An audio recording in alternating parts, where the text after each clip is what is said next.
Code of ethics में हमारे पास अभी कुछ जो कॉन्सेप्ट है जिसमें से केसेस बन सकते हैं, पॉसिबल हैं, उस पे जो है ना मैं कुछ चीज़ें डिस्कस करने की कोशिश करूँगा। और जो है ना ये सारे के सारे चीज़ें जो डिस्कस की करूँगा ये कोड ऑफ एथिक्स से ही करूँगा, ताकि क्योंकि बुक में ये कोड ऑफ एथिक्स पेपर में अलाउ होता है हमारे पास लेके जाना।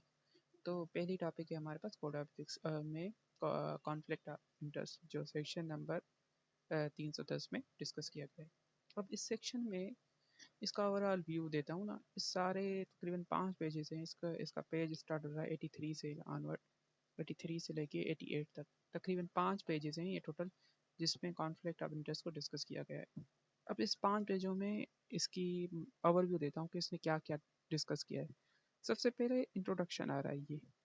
अब इंट्रोडक्शन में ये बता रहा है कि हमारे पास कॉन्फ्लिक्ट ऑफ इंटरेस्ट कब क्रिएट होता है, और अगर वो क्रिएट होता है कि कौन से प्रिंसिपल को हिट करता है। इसमें ये नहीं बताया कि कौन से थ्रेट क्रिएट कर सकता है।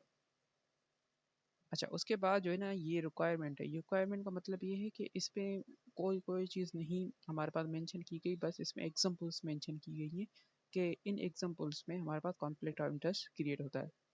फिर उसके बाद ये जो कॉन्फ्लिक्ट आइडेंटिफिकेशन का एक पैराग्राफ है, इसमें क्या डिस्कस किया गया है। इसमें ये डिस्कस किया गया है कि जब भी कोई फर्म कोई न्यू क्लाइंट एक्सेप्ट करे उस टाइम पे, या करंट क्लाइंट पे काम कर रहा है ड्यूरिंग द क्लाइंट उस टाइम पे, यानी कि दोनों को इसमें कवर करने की कोशिश की है। दोनों टाइम पे अगर कुछ सर्कमस्टेंसेस क्रिएट हो तो कॉन्फ्लिक्ट ऑफ इंटरेस्ट क्रिएट हो सकता है, उसके रिलेटेड इसने बात की है यहाँ पर। फिर अगर ड्यूरिंग द ऑडिट हमारे पास वो सर्कमस्टेंस चेंज होता है तो उस पर क्या करना है। फिर उसके बाद अगर नेटवर्क फर्म का कॉन्ट्रैक्ट उसको भी देखना है कि उस पर भी तो कॉन्फ्लिक्ट ऑफ इंटरेस्ट तो क्रिएट नहीं हो रहा। फिर अगर कॉन्फ्लिक्ट ऑफ इंटरेस्ट क्रिएट हो रहा है तो क्या करना है हमें, उसको एवेल्यूएट करने के लिए क्या चीज़ें देखनी चाहिए। मतलब कि कॉन्फ्लिक्ट लेट्स सपोज हमें आइडेंटिफाई हो गया कि कॉन्फ्लिक्ट ऑफ इंटरेस्ट क्रिएट हो रहा है हमारा, तो हम ये देखेंगे कि उसके बाद कॉन्फ्लिक्ट इंटरेस्ट क्रिएट होने के बाद हमारे पास अगर ये तकरीबन 5 तरह के चीज़ें हैं, तो फिर उसका जो है ना कॉन्फ्लिक्ट इंटरेस्ट का जो इफेक्ट आएगा वो हमारे पास एक्सेप्टेबल लेवल पे कंसीडर किया जाएगा। अगर तो ये 5 चीज़ें हैं, अगर ये 5 चीज़ें नहीं हैं तो हमें जो है ना ये 5 चीज़ें अगर हैं तो एक्सेप्टेबल लेवल पे हो जाएगा। फिर उसके बाद भी जो है ये वाले 2 सेफगार्ड अप्लाई करने। फिर कॉन्फ्लिक्ट इंटरेस्ट का एक और जो है ना सेफगार्ड होता है डिस्क्लोजर का। उस डिस्क्लोजर के रिलेटेड इसने तकरीबन सारी बातें की हैं यहाँ तक, ये 2 पेजेस में, 3 पेजेस में, यानी कि लास्ट के 3 पेजेस में डिस्क्लोजर के रिलेटेड किया है। क्योंकि कॉन्फ्लिक्ट इंटरेस्ट 2 इसने यहाँ पर सेफगार्ड बताए, एक जो डिटेल सेफगार्ड है डिस्क्लोजर का वो इसने यहाँ पर बताया है कि अगर डिस्क्लोजर देना चाहिए तो फिर कैसे दे। तो ये सारा का सारा उसका ओवरव्यू था कॉन्फ्लिक्ट ऑफ इंटरेस्ट का, 5 पेजेस में जो डिस्कस किया गया है इसने। अब इसको जो है ना मैं गो थ्रू करता हूँ इसमें क्या क्या डिस्कस किया है। सबसे पहले जो है ना कॉन्फ्लिक्ट ऑफ इंटरेस्ट बोलते किसको हैं ये समझते हैं। देखो, कॉन्फ्लिक्ट ऑफ इंटरेस्ट बोलते हैं जब एक अकाउंटेंट को ऐसा डिसीजन, एक ऐसी सिचुएशन आ जाए जिसमें वो डिसीजन करे तो उसकी ऑब्जेक्टिविटी जो है ना कंप्रोमाइज़ हो जाए। अब ऑब्जेक्टिविटी कंप्रोमाइज़ कैसे होगी, मतलब ये है कि एक एग्जांपल है इसका।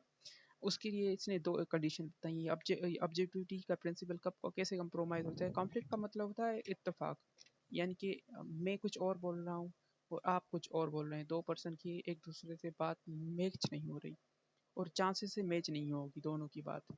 अब इस पे क्या सीन होता है कि एक हमारे पास ऑडिट क्लाइंट है, अगर हम उसके बिहाफ पे हम डिसीजन ले रहे हैं, मतलब ये है कि एक रीसेंट अभी पास पेपर भी आया था, उसमें ये था कि एक हमारा ऑडिट क्लाइंट था जो ना जिसका डिस्प्यूट चल रहा था एक पर्सन के साथ, दूसरी कंपनी के साथ, सप्लायर के साथ। सप्लायर बोल रहा था आपने जो है ना मुझे कुछ पैसे जो है ना वो नहीं दिए, जबकि हमारी कंपनी वाले बोल रहे थे कि हमने आपको दे दिए हैं पैसे। तो ये एक डिस्प्यूट अराइज हो गया। अब वो कंपनी वाले जो है ना सप्लायर ने उसके ऊपर केस कर दिया। उसको बोला कि ये जो है ना आर्बिट्रेट के थ्रू ये हम डिसाइड करेंगे, आप जो है ना एक थर्ड पार्टी के थ्रू डिसाइड करेंगे कि आपने मुझे पैसे दिए हैं कि नहीं दिए, वो मालूम करेगी। तो वो जो है ना फर्म वाले दोनों एग्री हो गए, और दोनों प्राइवेट कंपनी थी ना, तो एग्री होके हमारे फर्म के पास आ गए। अब जो सप्लायर था उसको नहीं था पता कि हम जो है ना उसके ऑडिटर हैं, उस पर्सन के जो आया है जिसका डिस्प्यूट है। तो इस सीन में हमारे पास कॉन्फ्लिक्ट क्रिएट हो जाएगा। कॉन्फ्लिक्ट कैसे क्रिएट हो जाएगा, मे भी हम अपनी ऑब्जेक्टिविटी सही से डिसीजन नहीं कर पाएँ, क्योंकि वो जो क्लाइंट है वो हमारा ऑडिट क्लाइंट है ऑलरेडी। तो हम ज़्यादा इसमें थर्ड पार्टी की टेस्टिंग के बेसिस पे हमें ये लगेगा कि हमने जो डिसीजन करना होगा ना वो थर्ड पार्टी यानी कि अपने क्लाइंट के बेसिस पे करेंगे। हम सप्लायर को देखेंगे नहीं कि वाकई उसका जेन्युइन केस है कि नहीं, यानी कि प्रोफेशनल सर्विस हम सही से नहीं दे पाएंगे, तो ये कॉन्फ्लिक्ट क्रिएट हो जाएगा। तो ये कॉन्फ्लिक्ट ऑफ इंटरेस्ट का एग्जाम्पल है। अच्छा, कॉन्फ्लिक्ट ऑफ इंटरेस्ट की हमारे पास इसमें क्या बोल रहा है, कॉन्फ्लिक्ट ऑफ इंटरेस्ट क्रिएट होता है जब हम बेसिकली ऑब्जेक्टिविटी प्रिंसिपल से कंप्लाई नहीं करते। उसके अलावा बाकी भी प्रिंसिपल्स भी ये थ्रेट क्रिएट कर सकता है, बट ऑब्जेक्टिविटी भी थ्रेट क्रिएट सकता है। अच्छा, बाकी प्रिंसिपल किस पे ये थ्रेट क्रिएट सकता है, ऑब्जेक्टिविटी के अलावा जो है ना ये इंटीग्रिटी पे भी थ्रेट क्रिएट कर सकता है, कॉन्फिडेंशियली प्रिंसिपल पे क्रिएट कर सकता है, प्रोफेशनल ड्यू केयर पे भी वही एक थ्रेट क्रिएट कर सकता है। यानी चारों फैक्टर्स को अफेक्ट कर सकता है, ये डिपेंड करेगा सिचुएशन के ऊपर, बट नॉर्मली जो है ना ऑब्जेक्टिविटी को ज़्यादा अफेक्ट करता है। अब इसकी एग्जांपल उसने समझाने की कोशिश की कॉन्फ्लिक्ट इंटरेस्ट कब क्रिएट होगा। तो उसमें जो है ना इसने एग्जांपल बताया है कि जब चार्टर्ड अकाउंटेंट जो है ना एक सर्विस देगा किसी पार्टिकुलर मैटर के थ्रू दो या दो से ज़्यादा क्लाइंट पे, ऑडिट क्लाइंट यानी कि दोनों हमारे ही क्लाइंट हैं किसी मैटर के ऊपर जो कॉन्फ्लिक्ट में आएगा। इसका क्या मतलब कि हमने किसी, हमारे पास दो क्लाइंट है, ठीक है, उन दो क्लाइंट को हम दोनों ऑडिट क्लाइंट है, वो आए हमारे पास किसी मैटर के ऊपर और हमसे एडवाइस लेने गए। अब जो है ना, अब ये इसमें हम उसको नहीं बताएंगे एक क्लाइंट को कि हमारे पास दूसरा आया है क्लाइंट, यानी कि उसको आइडिया नहीं होगा कि ये वाली चीज़ करने के लिए दूसरा बंदा भी आया है, तो दोनों का मैटर सेम होगा। तो अभी हम जो है ना सही से फैसला नहीं कर पाएंगे। मे भी हमारे पास सेल्फ इंटरेस्ट रेट आ जाए, यानी कि हम ये बोले कि जो ज़्यादा पैसे देगा उसको हम जो है ना वो सर्विस सही से दे देंगे। तो इसमें सेल्फ इंटरेस्ट रेट क्रिएट हो सकता है, और मे बी कॉन्फिडेंशियली प्रिंसिपल भी क्रिएट हो, यानी कि वो भी ऑब्जेक्टिव ऑलरेडी जो है ना हमारे पास क्या हो जाएगा, अफेक्ट हो जाएगा, क्योंकि पैसों की वजह से जो है ना हम सही से जो है डिसीजन नहीं ले पाए। इंटीग्रिटी भी मे बी डाउट में आ जाए, क्योंकि पैसों की वजह, सेल्फ इंटरेस्ट की वजह से ही दो प्रिंसिपल हट हो गए, इंटीग्रिटी और ऑब्जेक्टिविटी भी। और प्रोफेशन ड्यू केयर तो ऑलरेडी हिट होगा ही होगा। तो इसके लिए जो ये पहली पॉइंट ए जिसमें जो है ना ये बोल रहा है कि चार्टर्ड अकाउंटेंट एक प्रोफेशनल सर्विस दे दो किसी मैटर के ऊपर दो क्लाइंट्स को, और दोनों क्लाइंट का जो मैटर हो सेम हो और उस पर कॉन्फ्लिक्ट क्रिएट हो सकता है। अब इसकी एग्जांपल के लिए इसने 6 एग्जांपल दी हुई है यहाँ पर। एक ये एग्जांपल दी है, ये यानी कि जो इसको मैंने ये ब्लू स्काई ब्लू से हाईलाइट किया है ना, ये 6 ही एग्जांपल हमारे पास किसकी है, जब ये पहली वाली सिचुएशन की, जब कोई अकाउंटेंट जो है ना सर्विस दे दो क्लाइंट्स को जिस एक ही मैटर पे। अब इस कौन सी सर्विस दे सकता है, इसकी एग्जांपल इसने बताया है कि प्रोवाइडिंग ट्रांजैक्शन एडवाइजरी।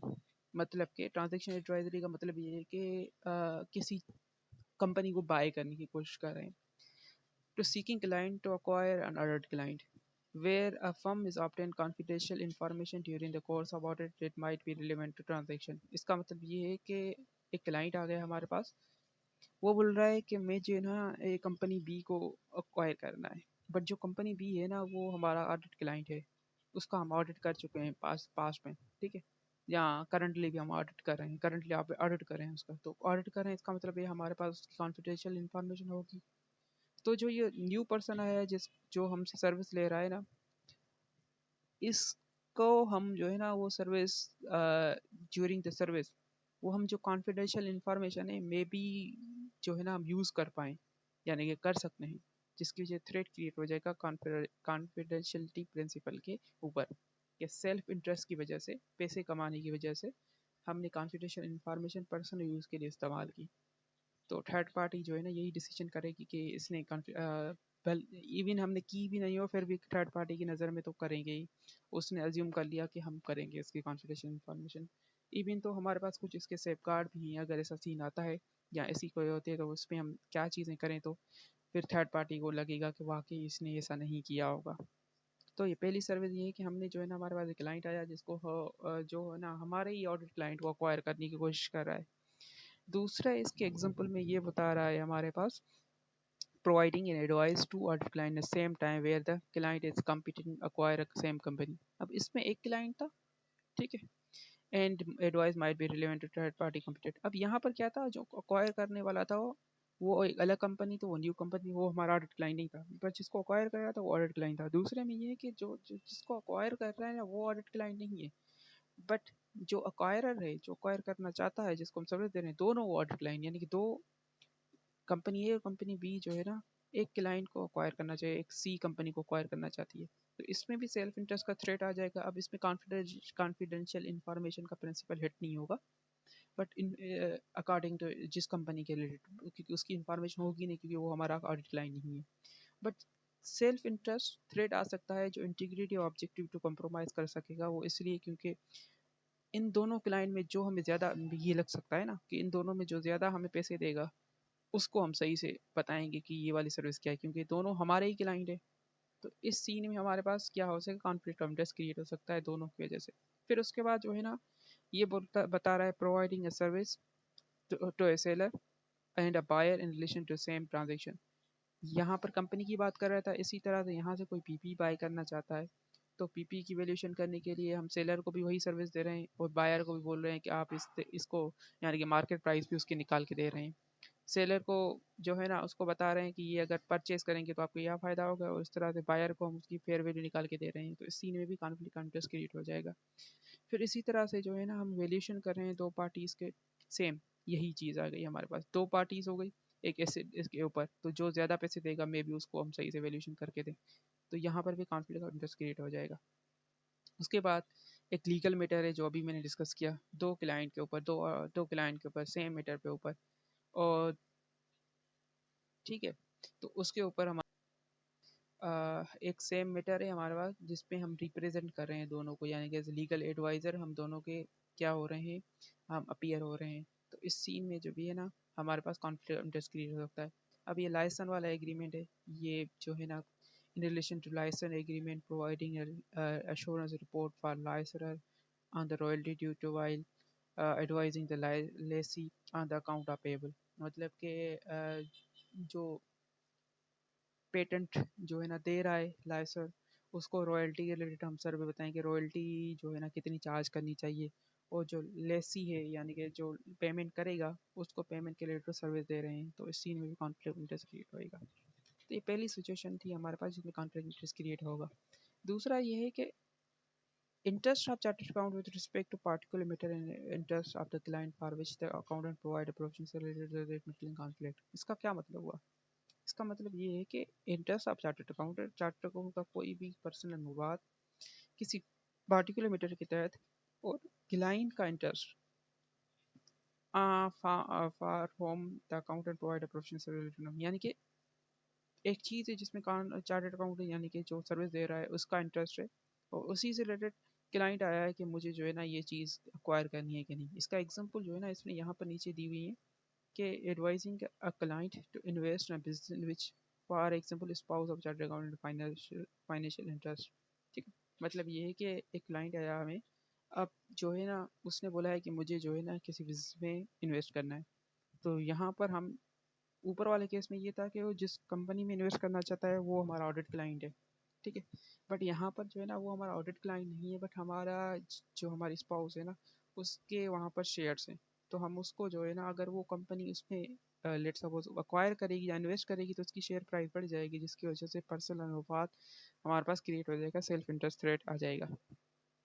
ठीक है, जो हमारे ऑब्जेक्टिविटी सही से हम ऑब्जेक्टिव हम कोशिश करेंगे थे कि ये वाला क्लाइंट जो है ना इस क्लाइंट पे या इन्वेस्ट करे ही करे। सेम चीज़ यहाँ पर है, providing strategic advice to client on in competitive position having a joint venture, यानी कि मतलब ये है कि हमने किसी के साथ जॉइंट वेंचर कर लिया है और उसमें जो है ना उसको एडवाइस दे रहे हैं कि इसको जो है ना अक्वायर करो, क्योंकि अब उसको नहीं पता कि हमारा जो है ना इसमें जॉइंट वेंचर है या कोई और इंटरेस्ट है, तो इसमें भी कॉन्फ्लिक्ट इंटरेस्ट क्रिएट हो जाएगा। ठीक है, advising acquiring business also interest acquiring, यानी कि फर्म भी उसको ही एक्वायर करना चाहती है और जो है ना बिजनेस भी उसको अक्वायर करना चाहता है। तो ये बेसिकली जो है ना चार एग्जांपल्स हैं, सिचुएशन है डिफरेंट जिसमें कॉन्फ्लिक्ट इंटरेस्ट की हो सकता है, चार ये हैं और छः ये हैं, तो करीबन 10 के करीब ये सिचुएशंस हैं। ये पेपर में अलाउ होगा तो वहाँ पर देख के हम क्या कर सकते हैं, इसमें अलग है। अब ये पहले बार सिचुएशन पे बनी, पहले बार रिक्वायरमेंट इसने बताया कि कॉन्फ्लिक्ट इंटरेस्ट क्रिएट कब होता है और जो है ना अगर क्रिएट होता है कि कौन से प्रिंसिपल्स को हिट करता है। ये पहले वाले में। अब उसके बाद कॉन्फ्लिक्ट आइडेंटिफिकेशन, इसका मतलब ये है कि कॉन्फ्लिक्ट हमें पता कैसे चलेगा कि कॉन्फ्लिक्ट का इंटरेस्ट हमारा क्रिएट हुआ है। तो उसके लिए ये बोलता है कि before accepting audit client engagement in business relationship chartered accountant reason is to identify circumstances might be conflict। ये जो है ना बेसिक उसने इन्फॉर्मेशन दी है, ज़रूरत नहीं है इसकी। मतलब कि ये बोल रहा है कि चार्टर्ड अकाउंटेंट को जो है ना कोई भी बिजनेस को अक्वायर करने से पहले पहले ना ये देखना ज़रूरी है कि इसमें कॉन्फ्लिक्ट इंटरेस्ट तो क्रिएट नहीं हो रहा। मतलब कि कोई सर्विस उसको लेने आ रहा है तो उसको खुद एनालाइज करना है चार्टर्ड अकाउंटेंट को कि इसमें कॉन्फ्लिक्ट इंटरेस्ट तो क्रिएट नहीं होगा अगर ये सर्विस मैंने उससे एक्सेप्ट कर ली। उसको जो वो बोल रहा है जो मुझे, वो मैंने अगर एक्सेप्ट किया तो उसमें कॉन्फ्लिक्ट इंटरेस्ट क्रिएट नहीं होगा जो किसी फंडामेंटल प्रिंसिपल को इफेक्ट करेगा। अब इस सीन में यह हो जाएगा, ऐसा भी हो सकता है कि कॉन्फ्लिक्ट इंटरेस्ट जो है ना क्रिएट हो फिर भी हम उसको एक्सेप्ट कर लें। तो फिर इसके लिए उसने ये कुछ स्टेप्स बताई हैं कि कब वो एक्सेप्ट कर सकते हैं। देखें कि nature of relevant step interest कितना है। इंटरेस्ट का अगर यानी कि वो हमारा बहुत पुराना क्लाइंट था जिसको कंपनी एक्वायर करना चाहती है, तो इस सीन में हम जो है ना उसके क्लाइंट जो दूसरी कंपनी एक्वायर उसके हम ऑफर एक्सेप्ट कर सकते हैं। ठीक है। रिलेशनशिप बिटवीन पार्टीज इन्वॉल्व, यानी कि इससे अगर ये दूसरा वाला केस है कि जिसमें हम इन्वेस्ट करना चाहते हैं फाइनेंशियल इंटरेस्ट स्पाउस का नहीं है हमारे पास, स्पाउस का तो ज़्यादा हो जाएगा हमारे पास क्योंकि इसका हमारे पास अब स्पाउस की जगह हमारे किसी दूर के रिश्तेदार के शेयर्स हैं। ठीक है। तो इस सीन में हम एक्सेप्ट कर सकते हैं कि लो लेवल पे है।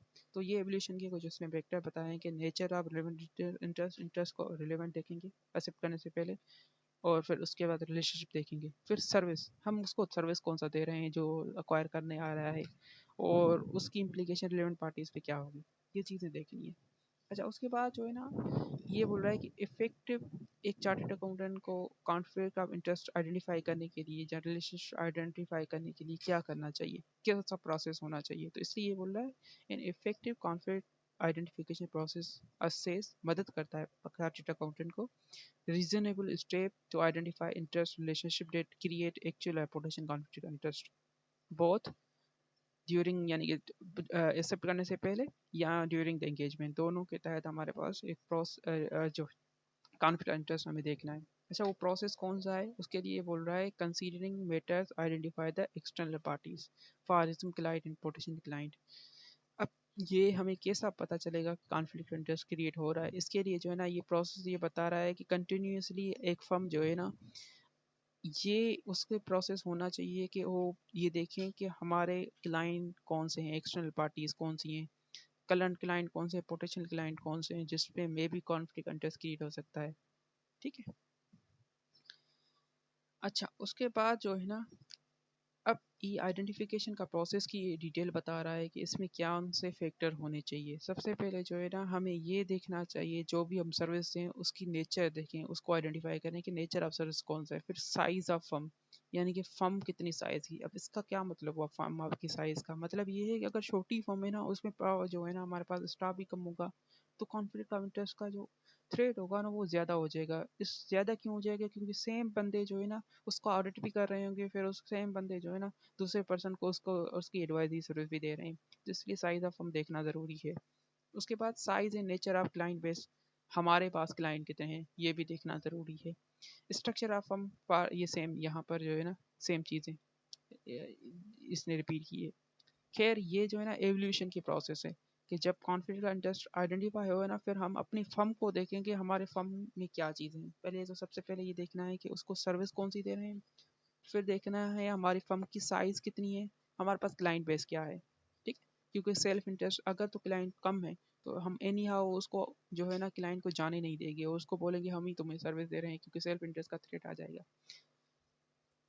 ये हमारे पास पहला स्टेप हो गया कि कॉन्फ्लिक्ट इंटरेस्ट क्रिएट कब होता है। दूसरा उसको आइडेंटिफाई कैसे करते हैं। अच्छा, दूसरे में अभी दूसरा चल रहा है, इसमें जो है ना ये दो चीज़ें और हैं जो है ना आइडेंटिफिकेशन के प्रोसेस में ही आते हैं।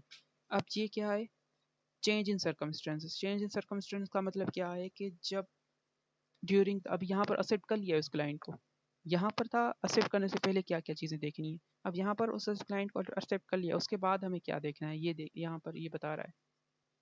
तो ये चेंज इन सर्कमस्टेंस का मतलब ये है कि ऐसा भी हो सकता है कुछ ऐसी चीज़ें चेंज हो जाए जिसकी वजह से फिर से हमें रीअसेसमेंट करनी चाहिए जो हम ऊपर आइडेंटिफिकेशन का प्रोसेस कर रहे थे।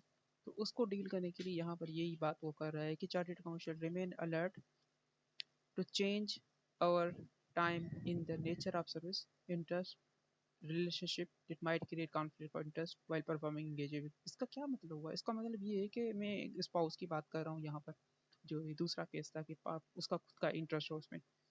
लेट सपोज हम एक क्लाइंट हमने एक्सेप्ट कर लिया, उस टाइम पे हमें पता नहीं था कि हमारे जो है ना मतलब कि हमारे बीवी के या हमारे किसी रिश्तेदार के उसमें जो है ना शेयर्स नहीं थे। बट जब हम उसको एक्सेप्ट कर चुके हैं 6 महीनों के बाद हमें पता चला, ऑडिट उसका एक्सेप्ट कर चुके हैं ना, या उसको जो है ना उस जो सर्विस मांग रहा है वो उसको एक्सेप्ट कर चुके हैं, बट ड्यूरिंग द सर्विस हमें पता चला हमारे जो है ना किसी रिश्तेदार ने किसी ने उसमें शेयर अक्वायर कर लिए, तो फिर एक कॉन्फ्लिक्ट इंटरेस्ट क्रिएट हो जाएगा। तो उससे इनमें ये बोल रहा है कि उस टाइम पे भी हमें देखना है ड्यूरिंग द हम जो सर्विस परफॉर्म कर रहे हैं कि कुछ सर्कमस्टेंस चेंज हो सकती है जिसकी वजह से ना कॉन्फ्लिक्ट इंटरेस्ट क्रिएट हो सकता है। और ये बोल रहा है the nature serve interest relationship might change during the engagement. हो सकता है, ठीक है, ये कुछ भी चेंज हो सकता है।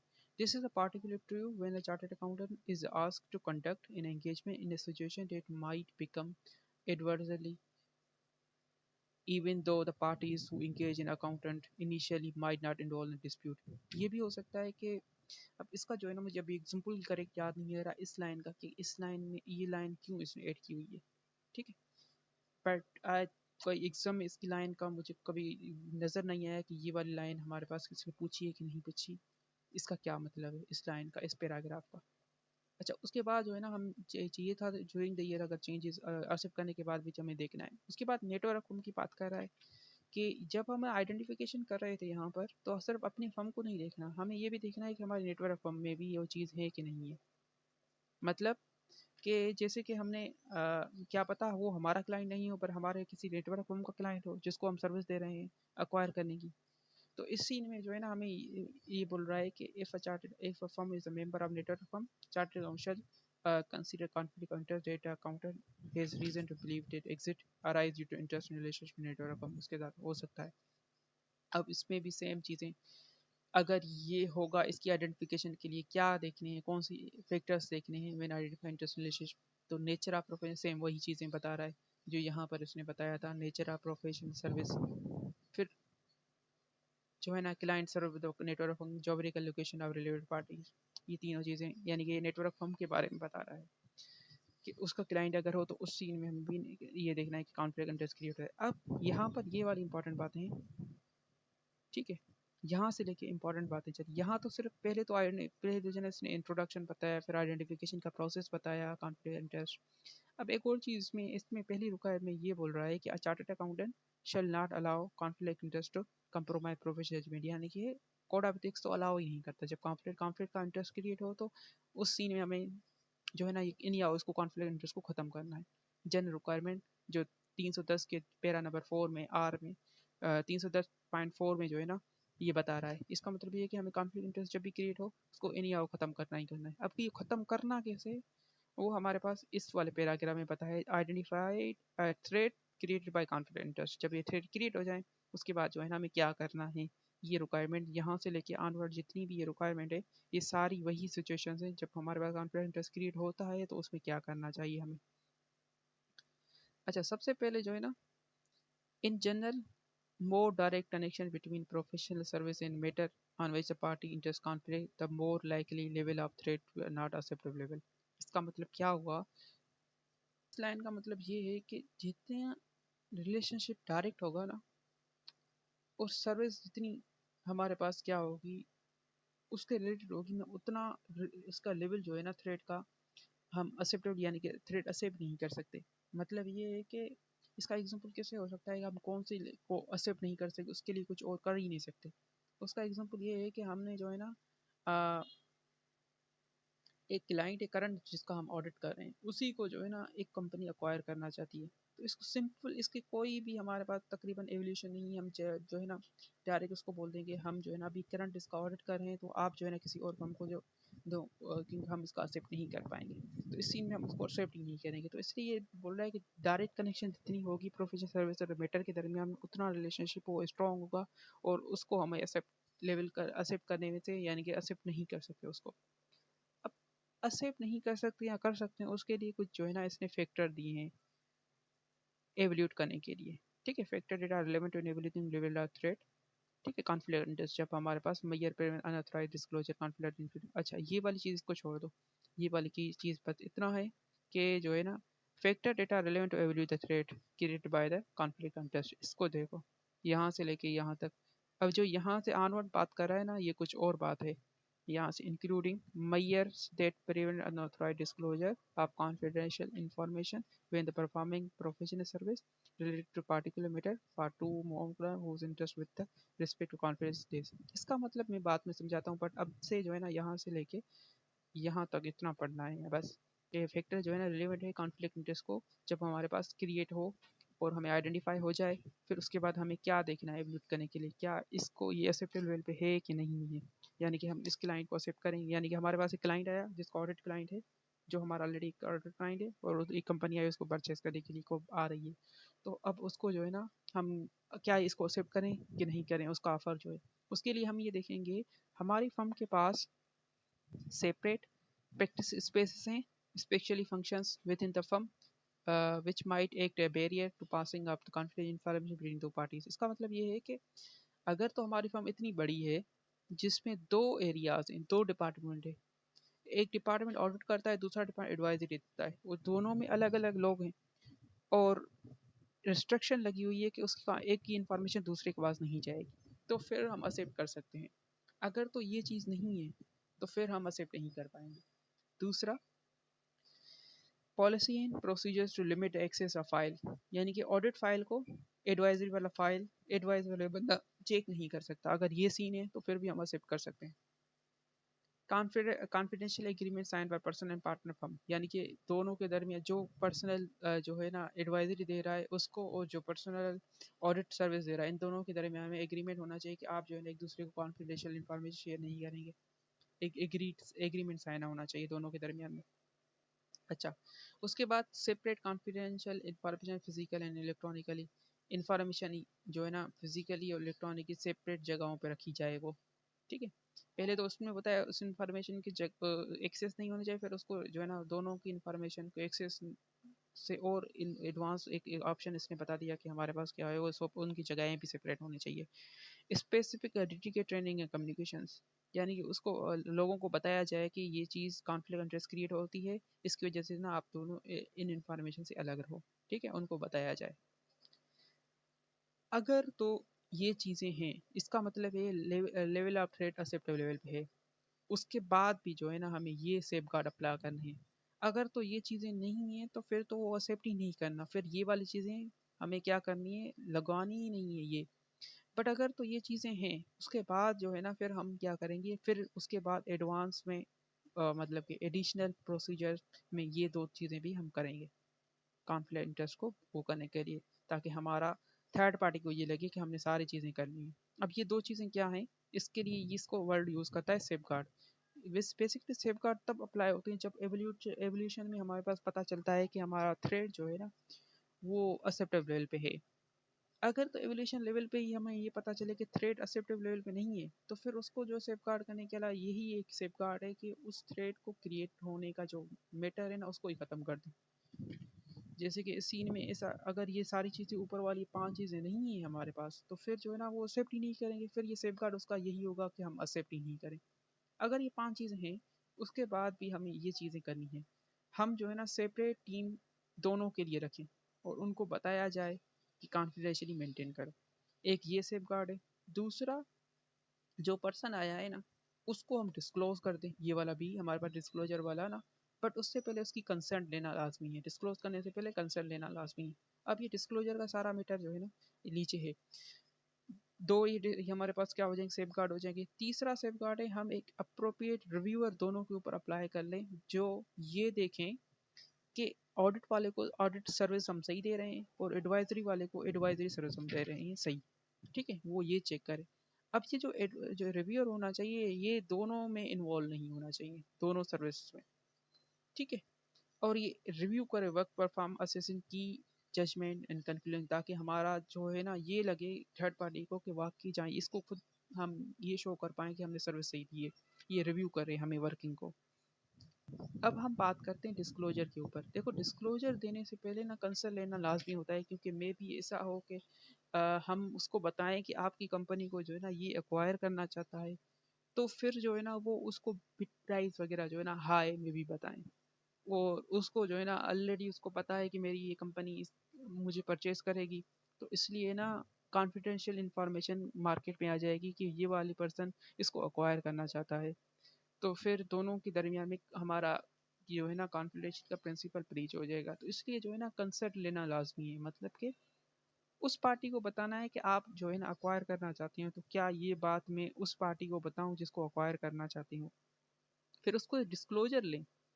फिर डिस्क्लोजर जो है ना अगर कंसर्न उसने दे दी, फिर जो है ना दूसरे पार्टी को बताना है कि आपको ये अक्वायर करना चाहती है ये पर्सन। अब इसके लिए ना ये डिस्क्लोजर और कंसर्न लेने के लिए ना कुछ सर्कमस्टेंसेस बता रहा है, बट उससे पहले ये बता रहा है chartered account shall exercise professional judgement to determine nature and circumstance to conflict interest are such as specific disclosure, यानी कि प्रोफेशनल जजमेंट यूज करे कि डिस्क्लोजर दे या नहीं दे। अब ये क्या बता रहा है, स्पेसिफिक डिस्क्लोजर है एक्सप्लिसिट कंसर्न, इसका क्या मतलब हुआ। देखो, डिस्क्लोजर के दो टाइप होते हैं, एक होता है जनरल डिस्क्लोजर, एक होता है स्पेसिफिक डिस्क्लोजर। तो इन प्रोफेशनल जजमेंट अपने अप्लाई करनी पड़ेगी कि जनरल डिस्क्लोजर दें या स्पेसिफिक डिस्क्लोजर दें या कंसर्न लें। कंसर्न लेने के लिए प्रोफेशनल जजमेंट अप्लाई करनी पड़ेगी, ठीक है। अच्छा, अब इसके लिए जो है ना ये बता रहा है कुछ फैक्टर्स जिसमें हम एवल्यूट करें कि स्पेसिफिक डिस्क्लोजर दें या कंसर्न लें उससे। स्पेसिफिक डिस्क्लोजर के लिए उससे कंसर्न लें। Circumstance creating the conflict of interest, कौन सी सर्कमस्टेंसेस है, पार्टीज माइट बी अफेक्ट, कौन सी nature of issue of materialise in potential, ये जनरल चीज़ें उसने बताई हैं, ठीक है। चार, अब जो है ना डिस्क्लोजर, जनरल डिस्क्लोजर का मतलब ये है कि जिसमें हमें सिंपल लेट सपोज एक कंपनी दूसरी कंपनी को एक्वायर करना चाहती है, तो हम उसको ये बोलेंगे सिंपल कि जो है ना हमारे पास जो ये कंपनी है, सिंपल उसको ये बताएंगे जो, अब ये डिस्क्लोजर देना किसको है, ये डिस्क्लोजर अक्वायरी पर्सन को देना है, ठीक है, या हमारे पास जो अक्वायरर कर रहा है उसको, दोनों में से किसी को भी दे सकते हैं। जनरल डिस्क्लोजर में सिंपल उसको ये बोलेंगे हम जो है ना ये वाला क्लाइंट हमारा भी क्लाइंट है, इसको हम ऑर्डर सर्विस दे रहे हैं, ठीक है। अब जनरल डिस्क्लोजर में जो अक्वायरर है उसको नहीं बताएंगे, अक्वायरी को नहीं बताएंगे कि ये अक्वायर करना चाहता है आपको, यानी कि अक्वायरर को हम सिर्फ बताएंगे जो है ना ये वाला हमारा ऑर्डर क्लाइंट है, उसको डिस्क्लोज कर देंगे, ठीक है। उसके बाद भी अक्वायर करना चाहता है तो ठीक है। अच्छा, उसके बाद जो है ना हमारे पास स्पेसिफिक डिस्क्लोजर में ये है कि उसको जो है ना हम दोनों पार्टीज को बताएंगे, यानी अक्वायरर को बताएंगे ये हमारा जो है ना ऑडिट क्लाइंट है, और इसका ऑडिट हम इतने सालों से कर रहे हैं, और अक्वायरी को भी बताएंगे ये वाला पर्सन जो है ना आपको अक्वायर करना चाहते हैं, और आपका हम ऑडिटर हैं, तो हम ना इसको ये वाली सर्विस भी दे रहे हैं। यानी स्पेसिफिक डिस्क्लोजर में हम सारी इसको चीज़ें बताएंगे डिटेल में, ये डिटेल सफिशिएंट डिटेल डिस्क्लोजर होता है। Consent might अभी consent की क्या बात कर रहा है, consent might be employed by the client conduct in circumstances where the chartered account has sufficient evidence to conclude the client there is known circumstances outside a accept a conflict of interest if they do not rise in objection of existence of conflict। अच्छा, concern एक तो है, इन दोनों इस line की किसमें क्या बात कर रहा है, इसमें ये बोल रहा है कि कंसर्न उससे लेने की ज़रूरत है, हम एम्प्लॉयड ही लेना, हम मानेंगे कि उसने कंसर्न हमें दे दिए। ये कब हम मानेंगे, जब क्लाइंट को भी पता है कि ये वाला क्लाइंट हमारा ऑडिट क्लाइंट है और उसकी वजह से कॉन्फ्लिक्ट इंटरेस्ट बन सकता है। अगर ये चीज़ें हैं तो फिर तो कंसर्न लेने की ज़रूरत नहीं, एम्प्लॉयड है। अगर तो हमें कहीं से ये पता चला कि उसको पता नहीं है कि ये हमारा ऑडिट क्लाइंट है, तो फिर जो है ना उस सीन में हमें उससे कंसर्न लेना लाजमी है। तो इसलिए ये बोल रहा है, ये वाली बात बता रहा है। नॉर्मली जनरली जो है ना हम डिस्क्लोजर दो देते हैं, disclosure nature of interest and how they affect client conflict interest, it is generally necessary, ये नेसेसरी है।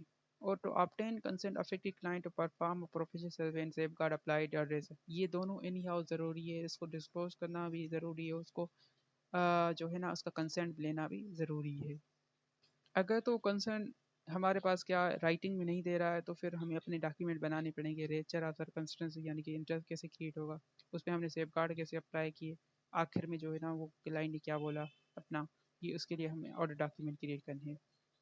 अच्छा, वेन एक्सप्लिसिट कंसर्न रिफ्यूज, जब वो हमारे पास क्या करे, वो बोले कि इस कंसर्न नहीं दे रहा है, यानी कि डिस्क्लोज नहीं करने के लिए बोल रहा है, तो फिर जो है ना हम क्या करेंगे, जो हम सर्विस को दे रहे हैं उसको ख़त्म कर देंगे जिसकी वजह से कॉन्फ्लिक्ट इंटरेस्ट क्रिएट हो रहा है, या रिलेशनशिप जो है ना जिसकी वजह से कॉन्फ्लिक्ट इंटरेस्ट क्रिएट हो रहा है उसको ख़त्म करें, तभी उसको जो है ना वो सर्विस दे सकते हैं, नहीं तो नहीं। ठीक है। अब कॉन्फिडेंशियल का प्रिंसिपल का यहाँ पर बात आ जाती है, जो यहाँ पर मैंने स्केप करवाई थी, including mayor of mayors that prevent unauthorised disclosure of, यानी कि ये हो सकता है जब हम डिस्क्लोजर दें तो हमें मे बी गलती से हम कॉन्फिडेंशियल प्रिंसिपल की वायलेशन कर ले, हमने ऐसी बातें भी डिस्क्लोज कर देनी है उसको कि जो ये हमारे पास नहीं डिस्क्लोज करनी चाहिए। तो उस सीन में हमें क्या हो करना है, अगर वे उसके लिए एक सिचुएशन बताता है when disclosure is obtain concern would breach confidential, मतलब कि हमें इसको डिस्क्लोज करेंगे, अगर उसको बताएंगे तो कॉन्फिडेंशियलिटी ब्रीच हो जाएगी। तो इस सीन में हमें क्या करना है, जब ये कॉन्फिडेंशियलिटी हमें लग रहा है कि कंसर्न लेने के बाद भी हमें कंसर्न नहीं ले सकते उससे क्योंकि कॉन्फिडेंशियलिटी ब्रीच हो जाएगी, तो उस सीन में हमें उसको एक्सेप्ट तब करना है जब ये चीज़ें हों। ठीक है, यानी कि ये वही चीज़ें हैं जिसके थ्रेट यानी कि एलिमिनेट करने की कोशिश वाली ये सारी चीज़ें हैं। तो इस सीन में तभी हम एक्सेप्ट कर सकते हैं अगर ये चीज़ें हैं, ये 3 चीज़ें, अगर ये 3 चीज़ें नहीं हैं तो फिर हम उसको एक्सेप्ट ही नहीं करेंगे। तो ये सारा था हमारे पास कॉन्फ्लिक्ट ऑफ इंटरेस्ट का जो था ना, हमारे पास सेक्शन था, उसको डिस्कस करने की मैंने कोशिश की इसमें, और भी ये लास्ट में डॉक्यूमेंट बता रहा है फर्म के लिए कि क्या क्या चीज़ें डॉक्यूमेंट करे, ताकि जो है थर्ड पार्टी को बता सके कि इस वाले क्लाइंट पे या इस सर्विस को देने पे मुझे ये कॉन्फ्लिक्ट इंटरेस्ट क्रिएट होता हुआ था इस सरकमस्टेंस की वजह से, उस वजह से हमने ये चीज़ें की। फिर हमने जो है ना हमें लगा कि हमें इसको ऑफसेट करना चाहिए नहीं करना चाहिए, इसके लिए हमने ये चीज़ें की, ये सारी चीज़ें डिस्कस करने की ज़रूरत है, ये इतना इंपॉर्टेंट नहीं है डॉक्यूमेंट पर्पज़ के लिए। बाकी रही बात इस सारे सेक्टर में जो है ना यहाँ पर जो इंपॉर्टेंट चीज़ें थी यहाँ से लेके थी, जब कॉन्फ्लिक्ट ऑफ इंटरेस्ट यहाँ पहले तो इंट्रोडक्शन बताया, फिर आइडेंटिफिकेशन प्रोसेस बताया, फिर जो है ना हमारे पास सर्कमस्टेंस बताई, ये वाली इंपॉर्टेंट थी चीज़ें। यहाँ से ऑनवर्ड जब कॉन्फ्लिक्ट इंटरेस्ट अराइज होता है, ठीक है। बट यहाँ पर इस सारे चीज़ में यहाँ पर इसने कभी ये नहीं बताया कि इसमें थ्रेट कौन से क्रिएट हो सकते हैं और उसको जो है ना कौन से प्रिंसिपल्स को ऑब्जेक्ट अफेक्ट कर सकते हैं, ये हमें खुद प्रूफ इन जजमेंट में जो है ना सेल्फ इंटरेस्ट का थ्रेट क्रिएट हो सकता है, इंटिमिडेशन का थ्रेट क्रिएट हो सकता है, और जो है ना हमारे पास जे अफेक्ट करेंगे ऑब्जेक्टिविटी, इंटीग्रिटी, कॉन्फिडेंशियली और प्रोफेशनल बिहेवियर, 4 प्रिंसिपल को ये अफेक्ट करेंगे इस वाले केस में कॉन्फ्लिक्ट इंटरेस्ट में।